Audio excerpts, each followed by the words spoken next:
하나님의 능력 받고 영적으로 단단해지기. 하나님의 능력을 받으면 마음이 흔들리지 않고 영적으로 단단해집니다. 성경은 우리가 하나님의 힘으로 강해질 수 있다고 말합니다. 하나님께 기도하기. 기도는 하나님과 연결되는 가장 강한 통로입니다.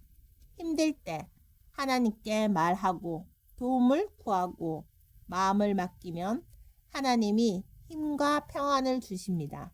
말씀으로 마음 채우기. 성경 말씀은 영혼의 양식입니다. 매일 말씀을 읽고 묵상하면 믿음이 강해지고 마음이 흔들리지 않습니다. 주의 말씀은 내 발의 등이요 내 길의 빛이니이다. 시편 119편 105절 말씀. 감사하는 마음. 감사할 때 하나님은 더 큰 은혜를 주십니다. 작은 것이라도 감사하고 기뻐하면 마음이 강해지고 하나님과 더 가까워집니다. 하나님을 믿고 맡기기. 사람은 걱정이 많지만 하나님은 모든 것을 아십니다. 너희 염려를 다 주께 맡기라. 베드로전서 5장 7절 말씀. 하나님께 맡기면 마음이 평안하고 단단해집니다. 믿음으로 말하기. 말은 마음과 삶에 큰 영향을 줍니다. 하나님이 도와주신다. 하나님이 길을 열어주신다. 믿음의 말은 마음을 강하게 만듭니다. 하나님의 능력으로 강해지는 말씀. 내게 능력 주시는 자 안에서 내가 모든 것을 할 수 있느니라. 빌립보서 4장 13절 말씀. 하나님의 능력을 의지하면 어떤 상황에서도 흔들리지 않는 믿음을 가질 수 있습니다. 하나님의 능력을 받는 세 가지 방법. 우리의 힘만으로는 세상을 살아가기 어렵습니다. 하지만 하나님은 우리에게 하나님의 능력으로 살아갈 길을 주셨습니다. 성경은 하나님이 믿는 사람에게 힘을 주신다고 말합니다. 기도로 하나님과 연결되기. 기도는 하나님과 연결되는 영적인 통로입니다. 마음이 힘들 때, 걱정이 있을 때, 두려움이 있을 때 하나님께 기도하면 하나님이 우리의 마음에 힘과 평안을 주십니다. 구하라. 그러면 너희에게 주실 것이요. 마태복음 7장 7절 말씀. 말씀으로 마음을 강하게 하기. 성경 말씀은 우리의 마음을 단단하게 만드는 힘이 있습니다. 말씀을 읽고 묵상하면 생각이 바뀌고 믿음이 강해집니다. 사람이 떡으로만 살 것이 아니요 하나님의 입에서 나오는 모든 말씀으로 살 것이라. 마태복음 4장 4절 말씀. 하나님을 믿고 맡기기. 우리는 모든 것을 해결할 수 없습니다. 하지만 하나님은 모든 것을 아시고 인도하십니다. 그래서 성경은 이렇게 말합니다. 너는 마음을 다하여 여호와를 신뢰하고 네 명철을 의지하지 말라. 잠언 3장 5절 말씀. 하나님을 믿고 맡기면 마음이 강해지고 흔들리지 않습니다. 마지막으로 하나님이 주시는 약속입니다. 오직 성령이 너희에게 임하시면 너희가 권능을 받고. 사도행전 1장 8절 말씀. 하나님은 믿는 사람에게 새 힘과 능력을 주십니다. 그래서 우리는 어떤 상황에서도 믿음으로 단단하게 설 수 있습니다. 하나님이 도와주시기 시작할 때 나타나는 5가지.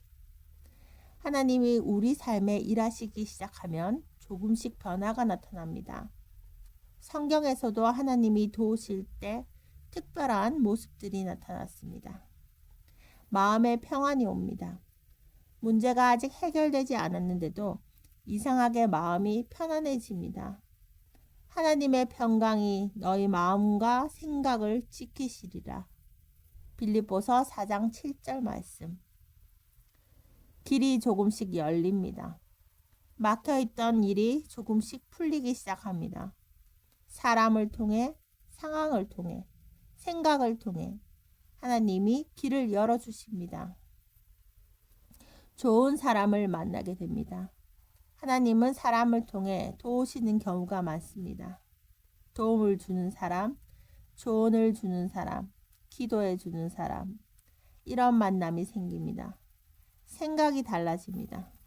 하나님이 일하시면 생각이 바뀝니다.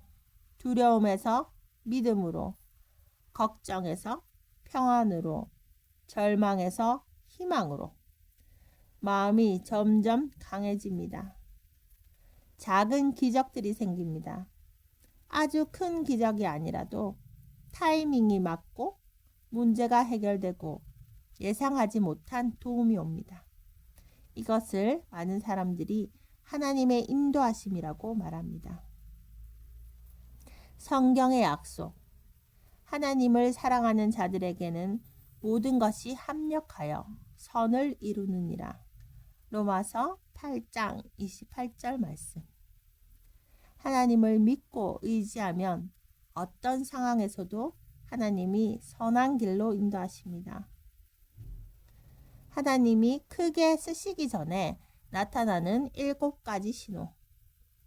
성경을 보면 하나님이 어떤 사람을 크게 사용하시기 전에 그 사람의 삶에 특별한 과정이 있었습니다. 요셉, 다윗, 모세, 다니엘도 모두 어려운 시간을 먼저 지나갔습니다. 어려운 일이 생깁니다. 하나님이 쓰시기 전에 시험과 어려움이 오는 경우가 많습니다. 요셉도 형들에게 팔려 노예가 되었고, 다윗도 왕이 되기 전에 오랫동안 도망 다녔습니다. 어려움은 믿음을 단단하게 만드는 과정입니다. 혼자 있는 시간이 많아집니다. 사람들과 떨어져 혼자 하나님을 찾는 시간이 생깁니다. 모세도 광야에서 40년을 보냈습니다. 그 시간 동안 하나님이 사람을 준비시킵니다. 마음이 겸손해집니다. 하나님이 쓰시는 사람은 교만하지 않습니다. 어려움을 겪으며 사람은 점점 겸손해지고 하나님을 의지하게 됩니다. 기도가 깊어집니다. 문제가 많아질수록 기도가 많아집니다. 기도는 하나님과 연결되는 힘입니다. 그래서 하나님은 기도를 통해 사람을 강하게 만드십니다. 믿음이 더 강해집니다. 처음에는 흔들리지만 시간이 지나면 믿음이 더 강해집니다. 어떤 상황에서도 하나님이 도우신다는 확신이 생깁니다. 작은 기적들을 경험합니다. 하나님이 준비시키실 때 작은 도움과 기적들이 나타나기 시작합니다. 예상하지 못한 길이 열리기도 합니다. 때가 되면 하나님이 높이십니다. 하나님은 준비된 사람을 때가 되면 높이십니다. 요셉은 감옥에서 총리가 되었고 다윗은 목동에서 왕이 되었습니다. 성경 말씀. 때가 되면 하나님이 너희를 높이시리라. 베드로전서 5장 6절 말씀. 지금 힘든 시간이 있다면 그것은 하나님이 당신을 준비시키는 시간일 수도 있습니다. 아멘.